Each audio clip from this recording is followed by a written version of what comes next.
Bridget flipped through the pages of the investigator's report, looking for something that might interest her. The facts of the case seemed simple enough. A farmer named Palmer, living on the highway toward Powhatan, Virginia, heard what sounded like a gunshot in an abandoned barn on his property. He followed the sounds, thinking that it could be a hunter, especially since his land was close to hunting. Entering the barn, he discovered the body of a woman lying motionless. He immediately called 911. When officers and emergency crews arrived on scene, they discovered that the woman had died from a single gunshot to the heart. The victim's car was parked at the barn. Documents found in the woman's purse, left in the car, identified her as Kelly Russell, the wife of Barry Russell, a financial advisor from Richmond. Detectives investigating the scene found no signs of a struggle or robbery. Mrs. Russell's purse seemed untouched. She still had $125 in cash in her wallet. No murder weapon was found at the crime scene.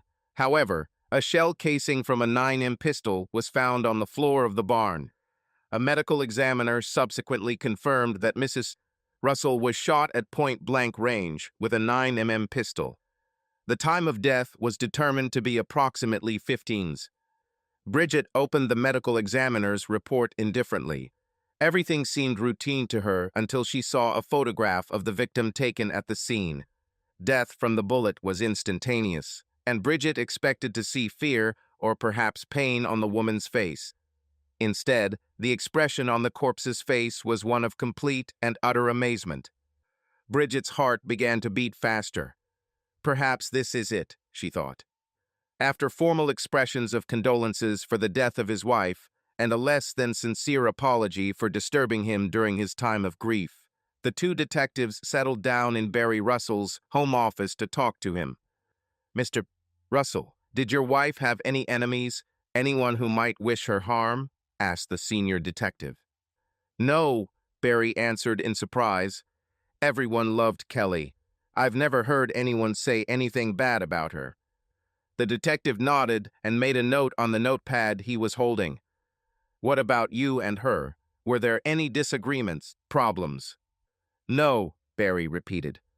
"So your marriage was perfect in every way, no quarrels, no disagreements?" the detective insisted. "Well, no, I wouldn't say that," Barry backed down. "Every marriage has some friction, you know, expenses, budgets, priorities, that's all." The young detective leaned forward. "So you were fighting over money?" "We didn't fight," Barry said quickly. "We had a few disagreements, but nothing out of the ordinary." He glanced at the detective's left hand. "I see you're wearing a wedding ring, detective. Are you saying that you have never had any disagreements with your wife about expenses?" The older detective laughed, and the younger one blushed. "Let's go back to the day your wife died," he said. "What was she doing in that old barn on the Palmer farm?" "I wish I knew, detective," Barry said. "As I told the police, she called me and asked me to meet her there at 2 o'clock. She said there was a big opportunity she wanted to show me, but she didn't have time to discuss it at the time. I didn't really want to go there, especially since I had a meeting at my home office at 4, but I promised her I'd be there." "But you didn't have time," suggested the young detective. "No, I didn't," Barry explained. "I got a flat tire on the way there. It took me quite a while to change the spare tire, and I got pretty dirty in the process. When I finished, I barely had time to get home, shower, and change before my client arrived at 4. "I understand," muttered the senior detective. "Why didn't you call AAA to help you change your tire?" "It's just," Barry responded, "I'm not a member of AA." The detective nodded. "And what did Mrs. Russell say when you called to tell her you couldn't come?" Barry hung his head in shame. "I didn't call her. In my haste to leave, I left without my cell phone, and by the time I got home, showered and changed, the client had already arrived." "And this was at 4 o'clock?" asked the senior detective. "Yes," Barry replied. "He came on time." "And between 2 and 4 o'clock in the afternoon, was there anyone who could have seen you?" Barry thought for a moment. "No, as far as I know." The young detective continued the interrogation. So let's go back to the moment when you returned home. Was it around 3:30? Barry nodded. And then you showered, put on a clean suit and tie, and met the client. That's right, Barry confirmed. And after the client left, what did you do? Asked the detective. I packed up my dirty suit and took it to the dry cleaner, Barry replied. I see, said the young detective. It was really convenient. What exactly is convenient? Barry asked, perplexed. The young detective looked at him carefully. It's convenient that you had to shower as soon as you got home, he said. And it's convenient that you immediately took your suit to the dry cleaner. Barry looked at him with a puzzled expression. I still don't understand. The detective looked at him intently. It would definitely have destroyed any gunshot residue or other investigative evidence from the gunshot, he said. Barry's face took on an expression of anger and disbelief. Wait a minute. I had nothing to do with my wife's murder. I told you, I didn't even make it to Palmer's farm. I can't believe you consider me a suspect. The two detectives looked at each other. Are you a suspect, Mr. Russell? Is there anything about your wife's death that you would like to tell us about? The senior detective asked slyly. Barry became increasingly agitated. If I'm a suspect, I think I need a lawyer, and I'm not going to answer your questions until I consult with a lawyer, he said decisively. The two officers looked at each other again and then stood up simultaneously to leave. If you think you have done something for which you need legal advice, then that is your right. But we will be back, Mr. Russell, I guarantee that. Bridget pressed the speed dial button on her cell phone, and when she heard the answer, she said, Hi, Jill, it's your little sister calling. Hey, BG, came a voice from the other end. I was hoping it was you. I haven't heard any news from you for several days. Sorry for not calling earlier, but I was busy with my project. And guess what? I may have found what I was looking for. With that, she began to talk about Russell's case, including what she had learned from the investigator's report and the photograph taken by the medical examiner. Wait a minute, BG. How did you get the OC and the medical examiner's report? These are confidential documents. Bridget laughed sheepishly. Well, I could have let the officer know that I was still working for the crime channel, and I could have hinted that he would be a good subject for an on-camera interview when the channel did a story on the case. She paused and then laughed again. You know how cops are always susceptible to a little publicity, she said jokingly. You still couldn't come to terms with the fact that I went to work for the Washington police, Jill objected with good humor. But I can tell you, no young flirting writer would ever get confidential information from me. The sisters joked with each other a little more, but then Jill asked, So what are you going to do next in your plan to become America's next great nonfiction writer? The next step, Bridget said, is to go to Richmond and persuade my husband to participate in my project. And how are you going to do this? Her older sister asked doubtfully. It's just, Bridget replied, I'll just go to him and ask him. In fact, I already have an appointment with him for tomorrow. Immediately, Jill's voice took on a serious tone. Listen, Bridget, I want you to be careful with this guy. You know, as do I, that when a wife is murdered, the husband is usually the prime suspect. If this guy killed his wife, he could easily kill again to protect his secret. Yes, ma'am, I promise to be careful, Bridget replied in a childish voice. Then she immediately returned to her usual tone. Seriously, Jill, I know you're right, but I'm a grown girl and I know how to behave. I definitely won't find myself in a vulnerable position. Okay, Jill said reluctantly, but please take this seriously. If something happens to you, I don't know how I'll cope. I swear, Jill, Bridget replied solemnly, and I promise that I will call you regularly and keep you updated. Don't make me come from Washington and get you out of trouble, Jill said threateningly. The next morning, Barry was still fuming from the police detective's visit, but had collected himself because he had a meeting with a potential client. With business slowing since the recession, he was eager to get any new business he could. When the doorbell rang, Barry was already waiting in the hallway and quickly let Bridget Callahan in. As he escorted her to his home office, he took stock of who he hoped to be his next client. He guessed she was about 30, the same age as Kelly, he thought. She had short brown hair and appeared to have a slender, attractive figure under her business suit. After they got comfortable on the couch and chair in one part of his office, Barry poured them both coffee. He tried to make his clients as comfortable as possible so that they would be more inclined to discuss their financial situation. After taking a sip of coffee, he looked at the one he hoped to make his new client, trying to keep his eyes on her face. "So, Callahan, tell me a little about your financial goals," he said. She placed the cup on the coffee table and then folded her hands. "Firstly, Mr. Russell, please accept my deepest condolences on the loss of your wife. I know what a shock this must have been for you." "Thank you, Miss Callahan," he replied. "You are very kind." She continued calmly. "Secondly, please accept my deepest apologies for being a little misleading. I didn't come for financial advice. I came to offer you a unique and mutually beneficial proposition." Barry stared at her in surprise. "Are you a salesman?" he asked indignantly. "Absolutely not," she replied coolly. "I have worked as a writer for the Crime Channel for 5 years and have extensive experience in the field of criminal justice. Now I want to write a book about the death of your wife and the subsequent investigation to identify and bring to justice the criminal. For this, I have come here to ask for your full cooperation on every stage." Her master stared at her in amazement. "Why the hell should I do this?" he asked. She looked at him motionless.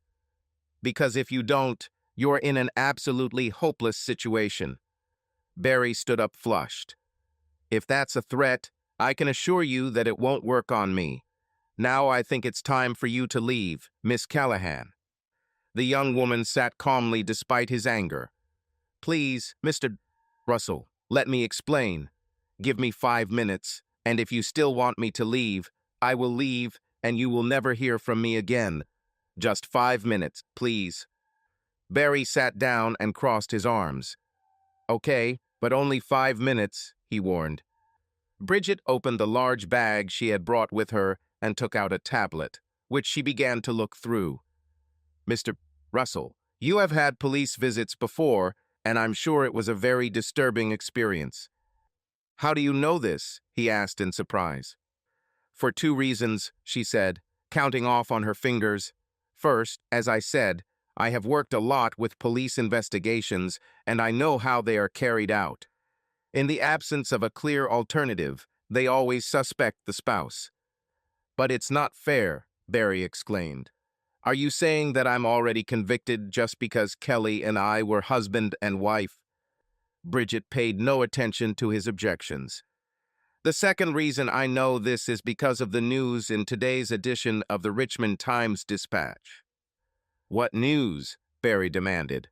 "I haven't seen today's newspaper." She handed him the tablet. The Times-Dispatch local news section was opened in a web browser. Under the heading, Police Question, Husband in connection with Russell's murder, the article stated that detectives had conducted a second round of interviews with Barry and described him as a person of interest. The reporter added that no charges had been filed at this time. The rest of the article was devoted to the description of the crime itself. "It's horrible," Barry screamed as he finished reading. "It sounds like it's only a matter of time before he gets arrested." When Bridget just nodded, Barry sank into his chair. "I thought in America you're innocent until proven guilty." "In court, that is true," said Bridget, "but you have already been tried in the court of public opinion, and from now on you will have to fight an unequal contest." Before she could continue, the phone on Barry's desk rang. He walked up to the machine and said, "I need to take this call. This is my regular client." When she nodded, he picked up the phone and said, "Hello, Tom. How can I help you?" He listened for a while, and a shadow of dissatisfaction appeared on his face. Tom, you've been a client of mine for a long time. Aren't you happy with the performance of your portfolio?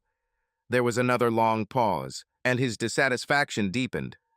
But you can't believe it, he said finally. No matter what your wife's friends say, I had nothing to do with what happened to Kelly. My God, I loved her. After another long pause, his shoulders slumped and his voice became quieter. Okay, Tom, I understand. Maybe after everything is cleared up, we can do business together again. He hung up slowly, then returned to his chair. I can't believe it, he said in a low voice.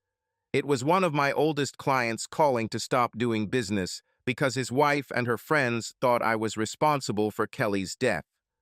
Bridget moved closer and patted Barry's hand in sympathy. I'm so sorry, Barry, but this is exactly what I was saying. Since the police haven't arrested anyone, people are starting to speculate about what happened, and it's no wonder they start with you. Barry covered his face with his hands. I would never have believed it if I hadn't received that call. I just can't understand how people who have known me for so long can assume that I am capable of murder. It's a terrible thing, Barry, but the lack of evidence only adds fuel to the fire. People assume that something must have happened that they didn't know about. She shook her head. And that's not the worst of it. Even if you are completely acquitted, there will still be people who won't know about it, or, even worse, won't believe it. Juicy rumors are much more powerful and fascinating than ordinary facts.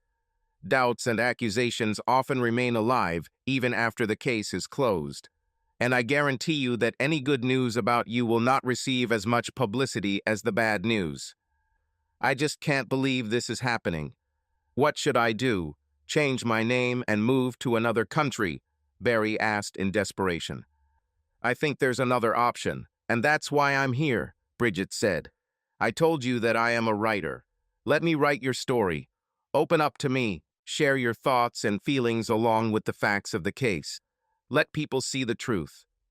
But what's the difference with the stories you wrote for the Crime Channel? He asked. This is completely different, Bridget emphasized. First of all these shows on television are about crimes that happened many years ago. Secondly, they only make stories about guilty people, never about those who were wrongly accused. I want to write about cases as they unfold. I want to get to the truth before the facts are established. She paused and took a deep breath. Have you ever read Truman Capote's In Cold Blood? When he shook his head, she continued. This is perhaps the most famous non-fiction crime book. One of the reasons it was unique was the wide access that Capote was given to the two killers. He was able to learn about the relationship between them and describe their thoughts and emotions. Well, I want to go further than Capote. I want to follow the crime almost from the moment it was committed. I want to get to the truth before the facts are established. This all sounds very interesting, Miss Callahan, but what does it mean to me? Asked Barry. It means everything, Barry, she said confidently. No one has done this before, and it's sure to get a lot of attention in the media. My book will ensure that people not only know that you were acquitted, but also what you went through in the whole process. I'm sure that people will literally fall at your feet to apologize for their doubts about you, and you will be welcomed back into society with open arms. Barry looked at her as she finished her description. Then a mysterious expression appeared on his face. There's just one problem with all of this, he said. When she looked at him questioningly, he said, What if I'm guilty? Bridget stared at him in surprise and swallowed hard. But then she regained her composure and said, Then I will come and see you in prison. He looked at her for another long second, then looked down at the Times-Dispatch article. Finally, he nodded and extended his hand. Okay, Bridget, we have a deal. Hey, sis, guess what? I met this guy, and he actually agreed to have me write his story. He agreed to open up and let me know what he thinks and feels. This could be my big break. Well done, BG. I'm no literary expert, but I think you've really found something new. What were your first impressions after meeting him in person? Well, he seems smart and successful, at least until recently. The recession has hit his business, And now the suspicions surrounding his wife's death are already starting to have further consequences. That's not what I asked. BG, do you think he's guilty or not? You just can't stop being a cop, huh, sister? But to answer your question, I'm not sure. At first, I was inclined to think he was innocent. He doesn't strike me as the kind of man who would kill his wife. I heard as he talked about her to one of his clients, and he seemed genuinely saddened by her death.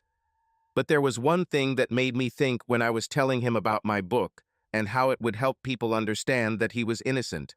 Asked, what if I'm guilty? Why would an innocent person say such a thing? Anyway, I'll spend the day with him tomorrow, and I hope that after that I'll have a clearer idea. Jill was silent for a few moments. Finally, she spoke. Bridget, be careful around this man. If he is truly innocent, I don't see why he would even bother to raise the question of his guilt. He may just have a peculiar sense of humor, but that worries me. Yes, I understand what you mean, sister.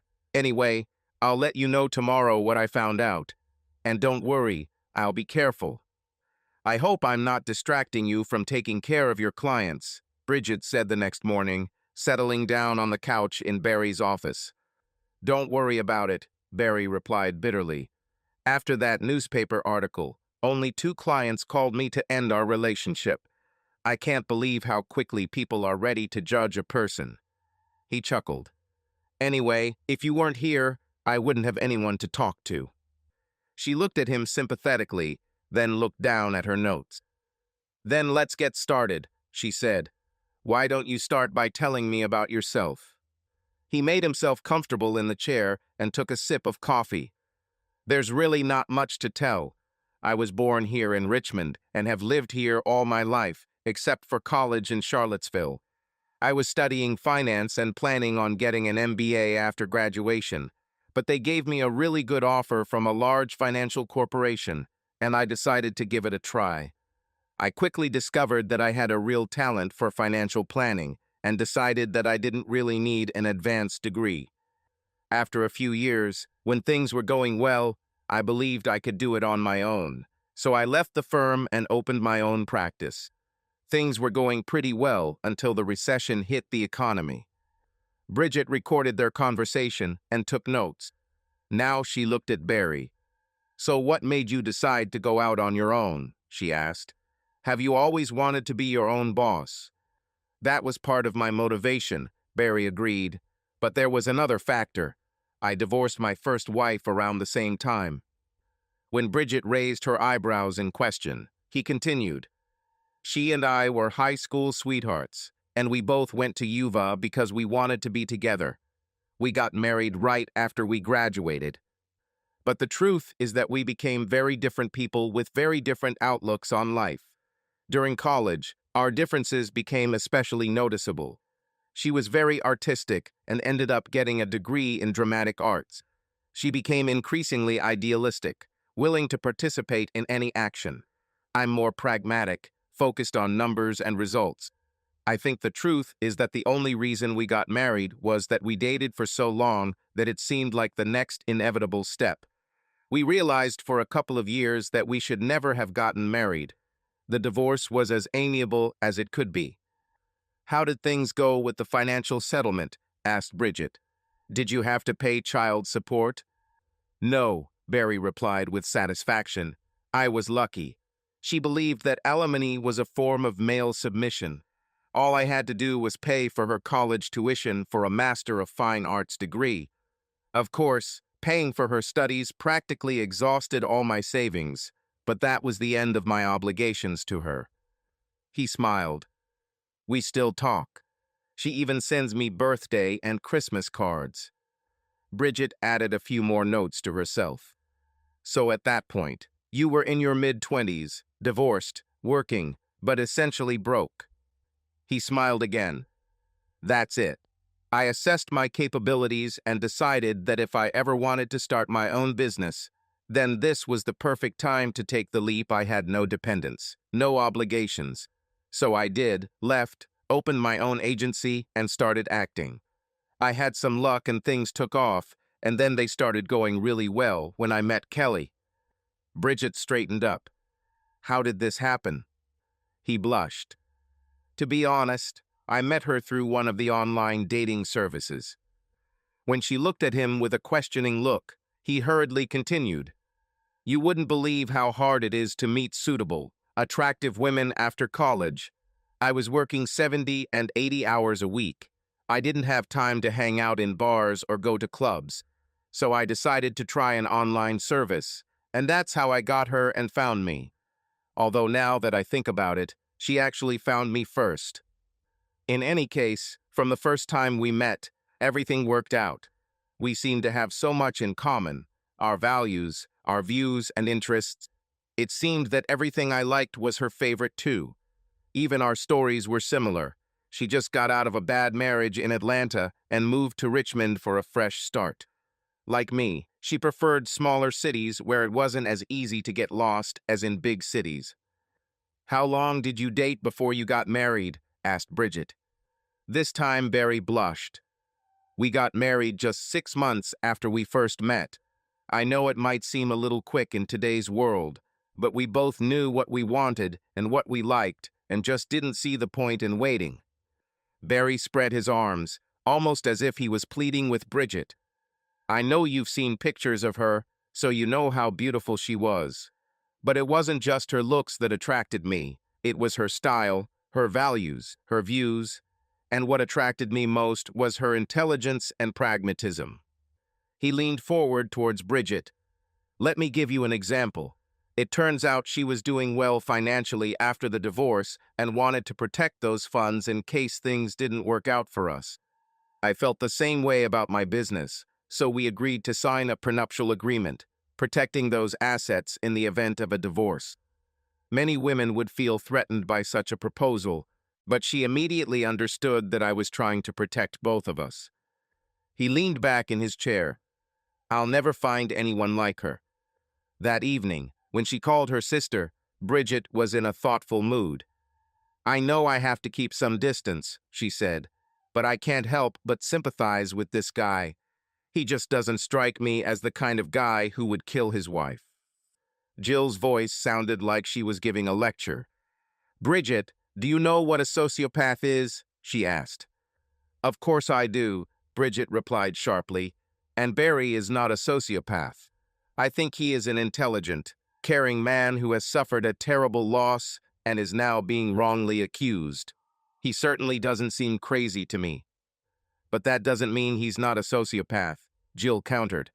Listen to some of the characteristics that are commonly seen in sociopaths, and I quote, superficial charm and good intelligence, no signs of irrational thinking, unreliability, lies and insincerity, lack of remorse and shame, antisocial behavior. The list goes on. Where did you get all this information? Bridget demanded. This is from the book The Mask of Sanity by Hervé Cleckley. It is considered one of the leading clinical descriptions of psychopathic and sociopathic behavior, Jill said firmly. Well, I'm still not convinced, Bridget said decisively. Firstly, many of these traits could describe a lot of people who are completely normal. Secondly, the absence of signs of irrational behavior does not prove that he is crazy. And thirdly, you do not know whether such others apply to Barry characteristics like lying and antisocial behavior. Hey, BG, I'm not making accusations here. I just want you to stay on guard with this guy. If he really is a sociopath, and I'm not saying he is, just that it's possible, then he could be very charming and manipulative. I'm just saying that you should keep your eyes open and take no chances, okay?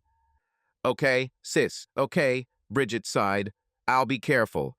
You've always taken care of me. I won't do anything stupid.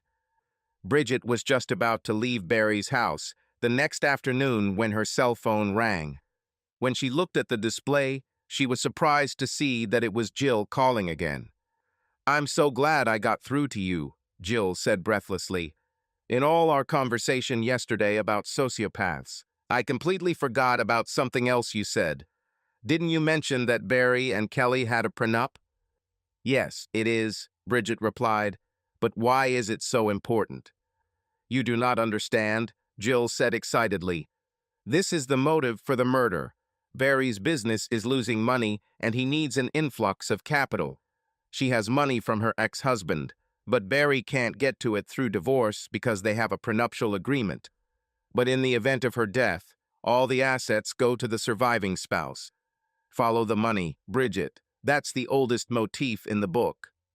When Bridget didn't respond, Jill continued impatiently. So, what do you think, BG? I never thought about the consequences of their marriage contract, Bridget said quietly. I'm definitely going to want to explore that. Then, speaking hastily, she added, Listen, sis, I'm late. I'll call you back later and tell you what I found out. Just pay attention, Jill said before Bridget hung up the phone. As she drove her car out to Barry's house, Bridget felt dizzy. Could he really be a killer? She wondered. Could this all just be a matter of greed? As she drove, she reminded herself that the killers in Capote's book were also just thieves, and that did nothing to diminish the book's impact. But she was surprisingly sad at the thought that Barry might be a killer. He just doesn't seem like that type, she thought sadly. Barry was working on a spreadsheet when Bridget finally arrived. When she entered his office, he noticed the expression on her face and immediately knew that something was wrong. What happened, Bridget? What happened? A curious expression appeared on her face, and she remained standing instead of sitting on the sofa. Finally, she took a deep breath, as if preparing for something unpleasant, and spoke. I don't know whether you realized it or not, but yesterday you told me something that could have been a possible motive for murder. When Barry looked at her questioningly, she rushed forward. You told me that you and Kelly had a prenuptial agreement that divided her premarital assets. As a result, the only way to access her funds to save your business is to inherit them in the event of her death. Barry looked at her for a long time, and as she watched him closely, Bridget found herself holding her breath. Then he suddenly burst out laughing. Does this bother you? There were no problems getting extra money. Kelly was going to provide a loan from her funds to my business to survive. We even drew up a contract that included all the conditions. I don't know where the contract is now, but maybe I can find it if it makes you feel better. He paused and then continued more quietly. We were going to sign the contract the same night she was killed, but we didn't have that opportunity. He sat down heavily on the office sofa, apparently remembering his last communication with his wife. Bridget sat down next to him, clearly relieved to have such a simple explanation of the situation. I'm so sorry, Barry. I should have known things weren't what they looked like. I'm just trying so hard to explore all the possibilities, and this whole case is so puzzling. He looked at her knowingly. No, don't apologize. You're trying to do your job, and that means exploring every possible possibility. I'm just flattered that you don't want to find me guilty. She smiled shyly at him. He smiled back and then stood up abruptly. Listen, having to deal with all this stuff is driving me crazy. Let's not waste any more time on this today. I don't have any appointments this afternoon, and I'm tired of being cooped up now that spring is here. Let's go out and enjoy the good weather, leaving all this police business aside. That sounds good, Bridget agreed immediately, and allowed Barry to lead her out to his car. Where are we going? She asked, but he just smiled and told her to wait patiently. For one nervous moment, Kelly thought he would take her west of Richmond to the farm where Kelly died, but instead he headed north of the city. He eventually turned onto Lakeside Avenue and drove until he reached the Louis Ginter Botanical Garden. She looked at him curiously. I have to admit, this is not what I expected, Kelly told him. You are an unusual person. Every time I think I understand you, you surprise me. After they entered through the gate, Barry led Bridget to the right, exploring the different gardens along the winding circular path. They spent the entire day wandering through the many gardens and exhibits. When they finally reached Asia Valley, Barry led Bridget to a bench by a pond shaded by Japanese maples, and they sat there, enjoying the tranquility of the environment. I like to come here when I need to think, he told her with a smile. By the time they got back to his car, The shadows had lengthened, and, seeing the time, Barry apologized to Bridget for keeping her so long. She quickly dismissed his concerns. It was a wonderful day. Barry, I feel like I never had the chance to leave. This is the first time I could forget about everything else and just enjoy myself. He hesitated for a moment and then asked her if she had any plans for the evening. When she replied that she didn't have any, he continued, I don't know about you, but after all this walking, I'm starving. Would you like to have dinner with me? Then, before she could respond, he added, but on one condition, we won't talk about the crimes or Kelly or anything like that. Bridget smiled and readily agreed. They left the botanical garden and Barry drove her down the James River before they arrived at Bookbinder's, an old restaurant housed in a converted tobacco warehouse. The evening was warm enough for them to sit at a table on the terrace. Barry ordered a bottle of wine and dinner conversation flowed easily. First, they discussed what they liked about the botanical garden.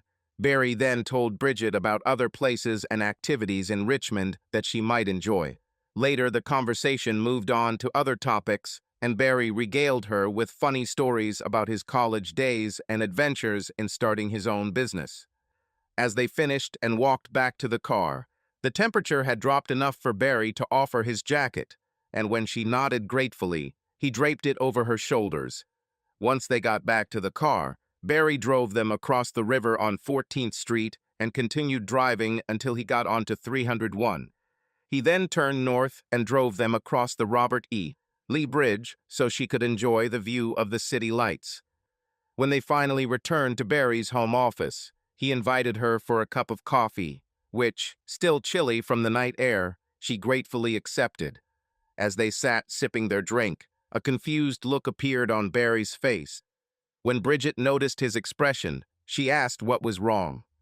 You must think I'm the biggest egoist in the world. I just realized I spent the whole evening talking about myself, he said apologetically. No, it doesn't bother me, she laughed. I was interested in learning more about you. Besides, isn't that what I'm supposed to do? Interrogate the subject of my book. He smiled. Well, now it's my turn to question you, Miss Callahan. I'd like to know something about your history. She tried to brush off his interest. I don't really have anything to say about myself. I'm just one of those people who is so focused on my work that I don't have time for anything else. Do you have any brothers or sisters? He asked. Only one sister, Jill, lives in Washington. She's a police detective. Really? Barry answered. Isn't it interesting? You both have careers in different aspects of criminal justice. I know she's a policewoman and you're a crime writer, but your goal is still the same. That's a coincidence. The smile disappeared from Bridget's face. Well, Jill is my older sister, so it's not that strange that she influenced me. Barry continued to insist. But there has to be more to it than that. What made you both decide to go after the criminal element? Was your father a policeman? Bridget sat silent and motionless, as if holding her breath, and her face turned pale. Then, to Barry's amazement, her eyes closed and huge tears streamed down her cheeks. She covered her face with her hands and sobbed like a grief-stricken child. Barry was stunned and didn't know what to do. He sat unsteadily leaning forward in his chair, and after a few moments Bridget began to speak in a broken voice through sobs. I was in 7th grade when it happened. A friend's mother dropped me off from school, and when I got home, the side door we always used was wide open. It wasn't normal, but I didn't think much about it. That's when I walked in. I shouted to my mom that I was home, but she didn't answer again, and when there was still no answer, I started to worry. I walked across the living room and saw that the floor lamp had been knocked over and the furniture was out of place. Then I saw blood on the floor, and I remember that my whole body began to tremble. I don't know why, but I tiptoed back to my parents' bedroom. When I looked through the door, I saw her legs sticking out on the other side of the bed. Barry's face paled as he listened, but Bridget didn't notice because her eyes remained squeezed shut. It was obvious that she remembered every detail of the terrible scene. When I went to look at her, I saw that her clothes were torn and torn off her. I especially remember that her panties were hanging off one ankle. It was the first time I saw my mother naked. After he finished having sex with her, he, whoever it was, shot her in the stomach. I screamed her name over and over, tugging at her arm, trying to get her to stand up. Jill always came home later than me, and she must have heard me because she came running into the room. She started crying too, but she was older and stronger than me, and she pulled me out of the bedroom and back into the living room. She then called 911 and held me until the police arrived. Barry now walked over to her and held her as she cried. "Oh God, Bridget, I'm so sorry. I can't imagine how terrible that was for you." Bridget looked at him with red, frightened eyes. It didn't end there. When Dad came home, he became hysterical. They covered Mom with a sheet, but he tore it off her and screamed when he saw what this monster had done to her. The police had to physically restrain him in agony. Dad loved us. He was always looking out for us, always trying to protect us. She started sobbing again. But his mother was the light of his life, and finding her in this state was more than he could bear. So later, when Jill and I went to a neighbor's house to spend the night, he put the gun to his head and fired. "My God," Barry gasped. Now Bridget's eyes were begging him for understanding. When they thought I couldn't hear them, I heard people say that my dad was selfish. They said he had a responsibility to Jill and me, and he put his grief before that. But I know that's not true. I know that the man who killed my mom killed my dad, just as surely as if he was the one who pulled the trigger. She cried again, and Barry hugged her, shocked by her terrible story. After a few minutes, she raised her eyes and looked at him. We had no other family to live with. Our grandparents died, and Mom and Dad had no brothers or sisters. The authorities wanted to place us in foster care, but Jill was 18 by then and fought them. She eventually became my legal guardian and raised me. Things were tough, but we had money from Dad's life insurance and Social Security, and we made it through. Anyway, Jill immediately decided that she would become a policewoman. I'm not as brave as her, so I didn't follow her, but I was still fixated on the criminals. One way or another, we both wanted to try to prevent something like this from happening to anyone else. With that, she buried her head in Barry's shoulder and cried some more. Barry held her, rubbing her back lightly, like a parent comforting a grieving child. "I'm so sorry, Bridget. I don't know what to say," he told her quietly.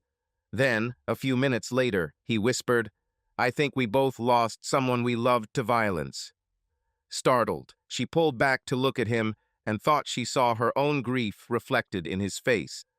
In her pain, she completely forgot that he had just lost his wife. She pulled him close to her, and they both clung to each other like lost souls. After a while, they both calmed down, and then Bridget pulled back far enough to look Barry in the eyes. She then leaned forward to kiss him tenderly on the lips. He kissed back with warmth and gratitude. She pulled back to look at him again, and this time he saw determination in her eyes. She leaned in again, but this time her kiss was full of promise.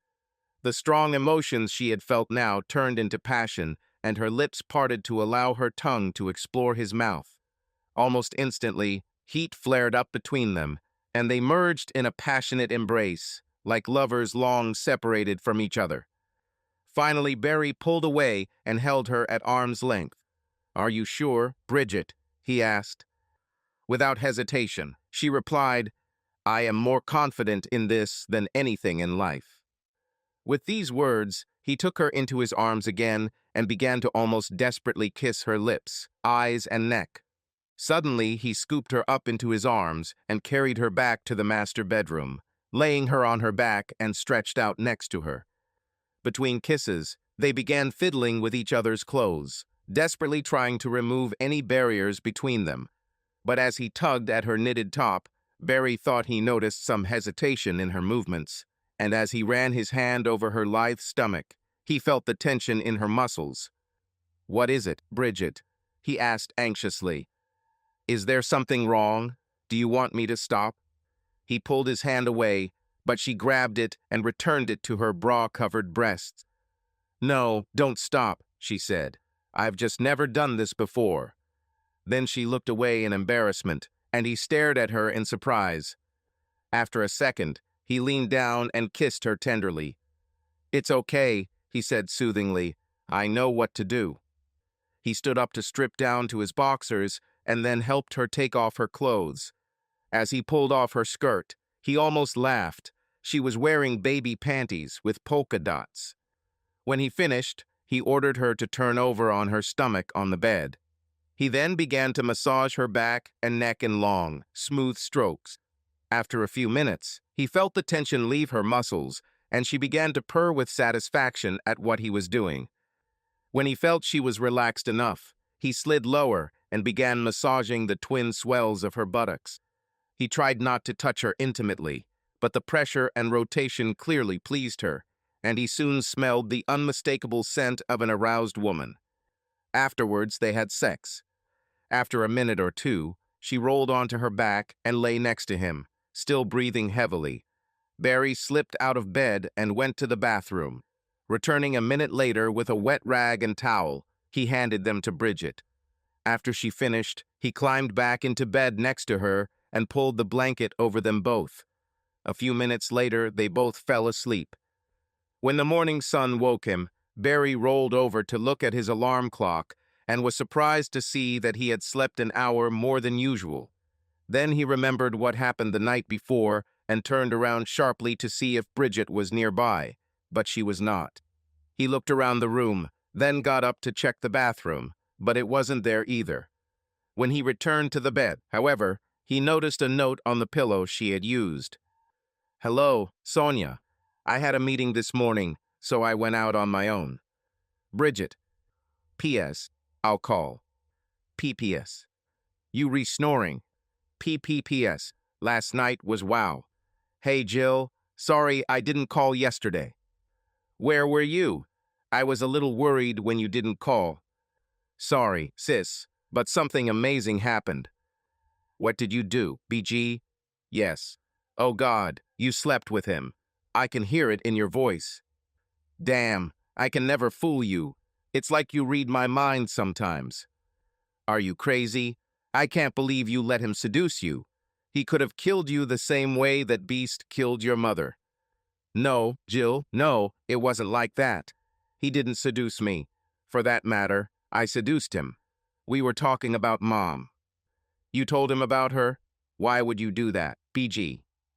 We were just talking about our past, and suddenly it all came out. I was crying, and he held me and tried to console me. And after I calmed down, I realized that his wife was killed just like his mother. Then I tried to comfort him, and somehow things got hot and tense, and now I'm not a virgin anymore. So he took advantage of your vulnerable emotional state and your weakness. No, it wasn't like that at all. He was gentle, attentive, and loving. I felt completely safe. I don't even think he was capable of violence.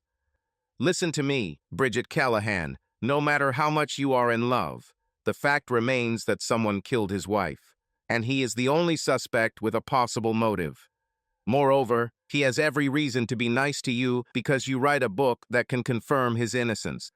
Of course, he wants you to love him. I understand what you're saying, but you just don't know him like I do. So before I start another lecture, I promise I'll be careful and communicate better. I promise in a sisterly way, sis. Okay, BG, but don't forget, if something happened to you, I don't know what I would do. Hey, I feel the same way about you. The call came in mid-morning and Barry answered quickly, hoping it might be a new client. But that was not the case. Instead, the hushed caller asked, "Is this Barry Russell?" Yes, I'm Barry Russell. Barry Russell, who was married to Kelly Russell. Yes. What are we talking about? You think your wife was a saint, but in reality, she was just an ordinary, available girl. What the hell? I don't know who you are, but you have no right to insult my dead wife. It's no insult to call a spade, Russell. You don't believe me? Well, you should. Because she had sex with Bill McAvoy right under your nose. Bill McAvoy? Kelly didn't even know him, and she would never do something like that. If you don't believe me, why don't you ask one of her friends? I'm sure they knew everything. Hell, I'm pretty sure half of them helped her hide it from you. Listen, whoever you are. And while you're sitting there mourning her, they're probably all laughing at your back. Who the hell are you? Barry screamed, but the line was already dead. A few minutes later, Barry was in his car and headed to Jared and Susan Jackson's house. Barry and Kelly hung out with the Jacksons often, and Susan was probably Kelly's best friend. When Barry rang the doorbell, Susan answered. "Oh, Barry, you scared me. I wasn't expecting you." If you're looking for Jared, he's at work," she said hesitantly. "Actually, I was hoping to talk to you." "Susan, do you mind if I come in for a few minutes?" he asked coldly. Of course, she said hastily. "Listen, I'm so sorry that we haven't visited you since the funeral. There was so much going on here, and we had so much to do." He raised his hand to stop her chatter. Knowing Susan and how close she was to Kelly, Barry was confident that she would try to defend her friend if he asked her a simple yes-no question, so he decided to take a more aggressive tactic. He crossed his arms and looked at the woman sternly. "How long have you known about Kelly and Bill McAvoy?" he demanded. He watched her face carefully, so he noticed how surprised she was. She stood silently for a long time, clearly searching for the right words. This confirmed his suspicions. The anonymous caller was telling the truth. All the adrenaline that had been pumping through him since the call seemed to go away, and he sank into the chair behind him, covering his face with his hands. "What's the story with Kelly and Bill?" she asked weakly. "Please don't lie to me, Susan. It's too late for that," he said. Susan sat down opposite him and nervously played with her hands as she looked at him. "Barry, I don't know what to say," she said in a pleading voice. "Just answer my question. How long did this go on?" Her eyes darted around the room as if looking for a way out, but not finding it. She spread her hands helplessly and answered, "I don't know, maybe 6 months or so." "6 months!" Barry exclaimed loudly, and she flinched at his anger. "How could you remain silent?" "I tried to warn her, Barry," Susan countered. "I told her she was playing with fire, but she didn't listen." Suddenly, Barry remembered another thing the anonymous caller had said and asked. "Who else knew?" "I suppose after a while, almost everything," answered Susan reluctantly. "Kelly didn't even try to hide it. Some of us even thought you knew, and it was some weird thing you liked." "Oh my God, you know me better," Barry exploded angrily. "I could never come to terms with that." Susan sat with a pale face on a chair, moving as far away from Barry as possible. After a few moments, he calmed down and his face took on a sad expression.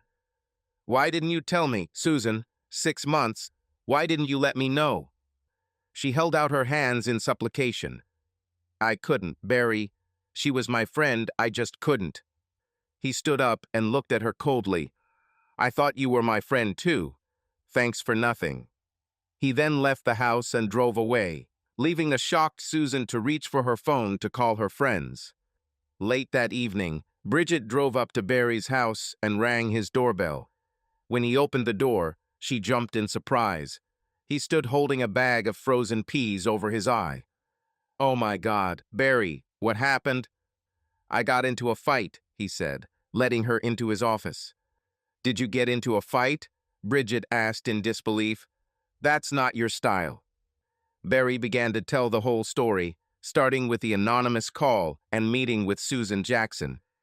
After she confirmed everything, I drove straight to McAvoy's office. The scoundrel inherited a fortune when his wife died of cancer, and now spends most of his time fiddling with his stock portfolio. When I walked in, he was dating some guy who works for him, but I interrupted them. When I told him who I was, he was scared at first, but then I grinned and hit him. Barry tried to smile, but the movement hurt his eye, and he groaned involuntarily. Who would have thought that his assistant was a martial arts expert? They ended up dragging me out of the office, and McAvoy threatened to call the police if I came back again. Bridget was clearly stunned by his story. Barry, you committed assault and battery. He can arrest you if he wants to sue you. I doubt he'll want that, considering why I attacked him in the first place. Besides, I was the one getting beaten up, not him. Bridget looked at him disapprovingly. For a guy who just started a fight, you don't seem very contrite. His expression darkened noticeably. I don't even know what I'm supposed to feel.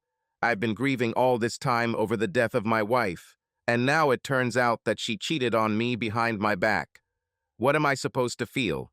I'm angry, I'm hurt and confused, and I'm definitely not going to repent for attacking the scumbag she cheated on me with. Bridget flinched at his outburst, but she felt a wave of sympathy as she tried to imagine how conflicted he must feel. Barry, I'm so sorry this all happened, and I can only imagine what you're going through right now. She reached out to take his hand. You want me to stay with you tonight, to talk about everything. He shook his head, and his face scrunched up in pain again. The truth is, I just need some time alone to process it all. It's so hard to find out that everything you believed in turned out to be a lie. He took her hands in his, and Bridget thought there was a spark in his eyes. I can't believe she cheated on me. I also can't believe that all my so-called friends knew what she was doing and never told me about it. The fact that so many of them even knew about it only makes it worse. Kelly didn't seem to care whether I knew about it or not. It's like she didn't respect me at all. It makes me so angry. As he spoke, he unconsciously squeezed her hands, and suddenly Bridget screamed, "Barry, you're hurting me." He immediately let her go and apologized. "Sorry, Bridget, I didn't know what I was doing. You can see why I'm better off alone tonight." She nodded and raised her hand to touch his face. "I'll call you tomorrow to see how you are," she promised as she turned to leave. As she left, her brow furrowed with worry. I've never seen him like this before, she thought. "Hey sis, it's me." "What's wrong, BG?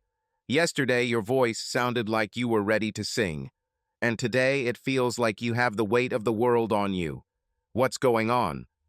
"Jill, I'm so confused about Barry. Let me tell you what happened today." Afterwards, Bridget recounted the events of the day to her sister, especially his attack on Bill McAvoy and the anger she saw in him. "He didn't look like himself at all, sis. There was a rage in him like I'd never seen before. It scared me a little." "Wow, that's a really interesting story, and it also raises some interesting questions. What if the motive for Kelly's murder wasn't money, but jealousy? I don't even need to tell you how many husbands have killed their wives for that reason. But that can't be true, sis. He only found out about her cheating today." "We don't know that, BG. All we know for sure is that he found out today who she cheated with. What if he somehow found out about her infidelity earlier? What if he was the one who lured her to that farm and shot her for treason? I don't know, sis. He didn't act like that when I talked to him this afternoon." "That's right, BG, he was faking it. That's what I was trying to tell you. Guys like him can be very convincing." "I hear what you're saying, but I still don't think you're right." "While you're thinking about that, let me give you something else to think about. I did some digging around here, and here's what I found out. Turns out, being faithful isn't the only thing Kelly lied about." "What are you talking about, Jill?" "Turns out Kelly Russell's story is a little more complicated than Barry told you. In fact, I think it's a lot more complicated than he knows. I did a search on her, and this is what I found out. She comes from a poor family that lived in Floral. Alabama is a small town on the border between Alabama and Florida. She attended Floral High School, where she was a cheerleader for the Wildcats. She also dated Johnny Rayburn. After high school, they both went to Jefferson Davis Community College in Brewton, Alabama. They eventually got married. "Is it true?" asked Bridget. "I'm sure Barry doesn't know about this." "Wait, there's more. Turns out she left Rayburn after only 1 or 2 years of marriage and went to Atlanta. She must have been a real beauty even then, because she met her next husband while she was working as a bartender at Coyote Ugly. He was a contractor who was taking advantage of the Atlanta construction boom. They ended up getting married quickly, but after just a couple of years of marriage, he suddenly died of a heart attack. After that, she moved to Richmond, and of course, that's where she met Barry. Wow, she was a busy girl. There's one more thing, BG. The Atlanta police told me that the contractor's family never liked Kelly and didn't believe he had a heart problem. They were pestering the police and the courts to reopen the investigation into his death. This is all interesting information, sis, and it will help expand my novel. But I'm not sure how it fits into the current situation. Do you think that someone from the contractor's family could be the killer? I don't know. BG, I'm just trying to help you gather enough evidence so you can put it all together. But one thing is for sure, don't let your guard down around Barry Russell. He now has two possible motives for killing his wife, and that's two more than anyone else we know. So no matter how charming he is or how good he is in bed, promise me. Well, you don't have anything to worry about for the next couple of days. I have interviews scheduled for the next 2 days with several other people who knew both Barry and Kelly, so I won't even be seeing the guy anytime soon. Even though she was busy for the next 2 days, Bridget couldn't stop thinking about Barry. The confrontation he had with Kelly's lover alarmed her, and she took her sister's warnings to heart. However, she could not suppress the feelings that were aroused in her after the night spent together.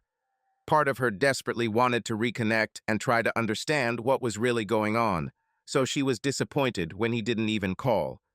So on the third day, she was excited when she checked her phone and discovered that she had missed his call. But when she listened to his long message, her excitement turned to worry. Bridget, I just got a call from the same person who told me that Kelly was deceiving me. I think it was a man, but the voice was muffled, like last time. Today he said that he has information about who killed Kelly.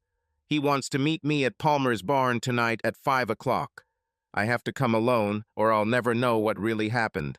I know it's risky, but I'm going to do it. If I find out the truth, you can finish your book. And if I don't come back, at least you can tell the police where to look for me. The message ended. Bridget found herself in a difficult position. Like Barry, she was determined to find out more about who killed Kelly Russell, and it was obvious that whoever made those phone calls knew a lot about Barry's late wife, perhaps enough to solve the mystery. At the same time, she was very afraid for Barry. Going alone to the place where his wife was killed seemed extremely risky to Bridget. She desperately wanted her sister's advice, but when she tried to call Jill at her police job, she was told that Jill was out on business. When she tried to call Jill's cell phone, it went straight to voicemail. After hearing her sister's recorded message, Bridget made a decision and left a long message explaining what happened and what she was going to do. When she finished, she immediately tried to call Barry, only to find that her phone's battery was dead. She cursed and threw the dead device into her bag. If I can get to the farm early, I can find a place to watch who comes to meet Barry, she thought. You'll have to put off charging your phone until later. Just a few minutes later, Jill returned to the police station. Hey, the desk sergeant shouted to her. Your sister called you while you were out. Jill quickly turned on her cell phone, and after it connected to the network, the message light came on. When she heard Bridget's message, Jill felt a chill down her spine. Desperately, she pressed the speed dial for her sister's number, only to receive her voicemail. Bridget, it's me. Do not go into that barn, can you hear me? It's a trap. There was no mystery call. Barry just made it up to lure you there. He's going to kill you the same way he killed his wife. Call me back like once you get this message. No matter what happens, don't go there. As soon as she finished, she called Richmond police and asked for the detective in charge of the Russell case. When she learned he was unavailable, she asked for the sergeant on duty and tried to explain her concerns. It was obvious that the sergeant did not understand the urgency of the situation, but he promised to send a patrol car to the farm. Jill finally hung up, frustrated that the officer couldn't fully appreciate what was happening. "Oh God, what should I do now?" she whispered under her breath. There was almost no traffic on Anderson Highway after exiting Route 288, and Bridget felt confident that she would make it to the Palmer farm in time to find a hiding place from which to observe Barry's meeting with the mystery caller. But her confidence was shattered when a loud pop and soft steering told her she had a flat tire. "This is incredible," she said indignantly, stopping her rental car on the side of the highway. The same thing happened to Barry when Kelly was killed. She got out of the car and walked around to helplessly look at the right front tire. She had never changed a flat tire before. Barry carefully pushed open the barn door using the muzzle of his father's old Winchester .30-30 rifle. Barry hadn't fired the gun since his dad took it hunting years ago, but he didn't want to go into the barn unarmed. The darkness inside was broken only by a few rays of light where the tin roof had been broken through. As far as Barry could see, the old building was empty. "Okay," he thought, "I came first." He noticed some old bales of hay on one side and settled down behind them. From here, he could have a clear view of the door if someone entered. Bridget left the flat tire by the side of the road and threw the jack back into the trunk without bothering to secure it. She got behind the wheel and quickly drove back onto the highway, hoping she had installed the spare tire correctly. "If only I could get to that barn on time," she silently prayed. Barry's eyes adjusted to the gloom, and in the silence his ears caught all the creaks and groans of the old barn every time a gust of wind hit it. As a result, he heard a quiet footstep on the floor behind him, but before he could turn around, a blow to the back of his head sent him flying into the darkness. The pain in his head woke him up, but when he lifted his head from the ground, his stomach became agitated and he rushed to the side. Definitely a concussion, he thought distantly. Then the pain in his head returned, and when he tried to touch her, he found that his hands and feet were tied. His fingers felt the texture of the dusty leather, and he assumed he had been tied with the old reins he had spotted hanging on the wall of the barn. Part of his brain wondered how he could think so rationally considering how much his head hurt. Then his ears caught a new sound, and he carefully raised his head, looking at the barn door. As he watched, it slowly opened and a dark figure entered. "Well, well," said a male voice, "it seems you were an obedient boy and didn't bring anyone with you." Barry tried to sit up and finally was able to, but at the cost of another attack of pain in the back of his head. He choked, but when the attack passed, he was again able to focus on the figure who was speaking. It was a man, but Barry was sure he had never seen him before. "Who are you?" he groaned through the pain. "Oh, that's right, we weren't introduced," the figure said mockingly. "You don't know me, I'm Kelly's husband." Barry looked at the man in confusion. "But I'm her husband," he said dully. "No," the man said angrily, "you were only her latest victim." Barry wondered if the blow to the head had done more damage to him than he thought. "You mean you're the one she married in Atlanta?" he tried again. "No, no, no," the man said angrily. "I'm Johnny Rayburn, her real husband." Seeing the confused look on Barry's face, the man began to pace back and forth in front of him. "Kelly was my high school sweetheart at Floral, and we got married while we were at Jefferson Davis. But the economy crashed, and I couldn't find a decent job. Look, Kelly always liked nice things that I couldn't let her do. So after a while, she just left, looking for something better, I guess. It took me a while to track her down, but I finally found her in Atlanta where she was working in some bar. She told me that she was glad to see me, but by that time she had already found a rich builder who could buy her all the beautiful things that she wanted. How we could be together again, but I needed to keep a low profile until she made him marry her. He married her, of course, because no one could resist Kelly. Then, after a while, she called me to help her with her little plan. So one night she served him well, and later when he was lying in bed, all lethargic and sleepy, I crept up to him and jumped on his chest. Rayburn laughed with delight. He couldn't even get his arms out from under the blanket. You should have seen his face before I pressed the pillow on him. After I finished and left, Kelly was as cool as ice. She laid back down and slept next to his body for the rest of the night to make it look like she woke up in the morning and found him dead in bed. He shook his head. I don't know if I could do that, but it didn't bother her. Then Rayburn frowned. But that fat guy probably had the last laugh on her after all, because after she found out he was drowning in debt, Kelly got next to nothing from him. So she told me she needed to find another rich sucker before we could get back together. Since things were heating up in Atlanta, she decided to move again. Even in his agony, Barry couldn't help but spit out. And that's when she moved to Richmond and found me. Rayburn laughed derisively. Yes, Barry Russell, big money bag. But you were a disappointment too. When your business went downhill, she decided not to wait to find her next victim. I guess that's when Bill McAvoy came into play, Barry said bitterly. That's right, smart guy. But she needed to get rid of you first, so she called me. But wait, Barry countered. Why kill me? She could have just divorced me and moved in with McAvoy. Rayburn looked at Barry like he was an idiot.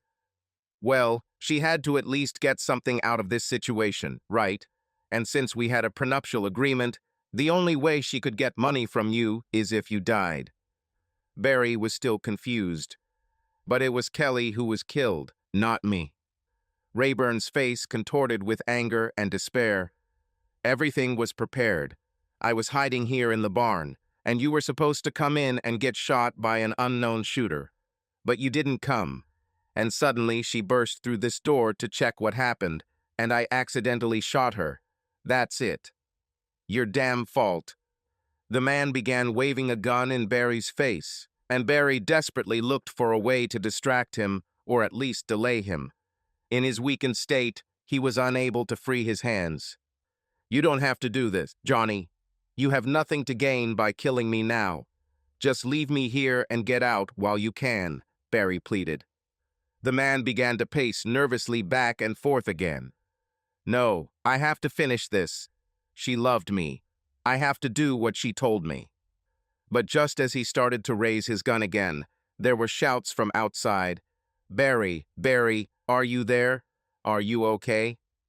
Before Barry could warn her, Bridget burst into the barn, only to stop in horror when she saw Johnny Rayburn taking aim at her. So you brought a friend with you after all, he chuckled. And quite nice, which means I'll have to take care of the two of you. He looked at Bridget for a long time and grinned with a wolfish smile. But first, I'm going to have some fun with you. It's been a while since I've been with a woman. No, Bridget screamed, tears streaming down her face. Do not touch me. Rayburn ignored her. Stuffing the gun into his belt behind his back, he began to approach the woman in front of him. Barry suddenly remembered what happened to Bridget's mother and felt his heart clench in pain. She must be feeling on the verge of a breakdown, he thought. Get away from her, he shouted helplessly, but Rayburn ignored him. Then, as Barry watched the scene in horror, he realized something was strange about Bridget's expression. This is not fear, he thought. This is rage. As Rayburn reached for her, he exclaimed, I'm going to have fun. In a loud voice, Bridget screamed, Not this time. And to the surprise of Rayburn and Barry, she pulled a small .38 caliber revolver from behind her back and fired. The shot at such close range struck Rayburn in the stomach, and he doubled over. He stepped back, fell on his back, and began to moan on the dirty, straw-covered floor. Bridget stared at the squirming figure for a moment, then ran over to Barry and knelt down next to him, crying as she hugged and kissed him. Are you okay, Barry? She asked anxiously. My head hurts like hell, he replied, but I think you'll be fine. Thank God you're safe. Can you help me free my hands? As she tried to untie him, they heard another voice shouting, Bridget, Bridget! They looked up and saw a woman holding a gun in Weaver's fighting stance. Jill, Bridget screamed, and the two sisters ran to each other and hugged each other, crying with relief. When they calmed down a little, Bridget asked, "How did you get here?" Jill hugged her tightly. "When I got your voicemail, I was rushing from DC here in a police car, siren blaring the whole way. I told you I would never let anything happen to you."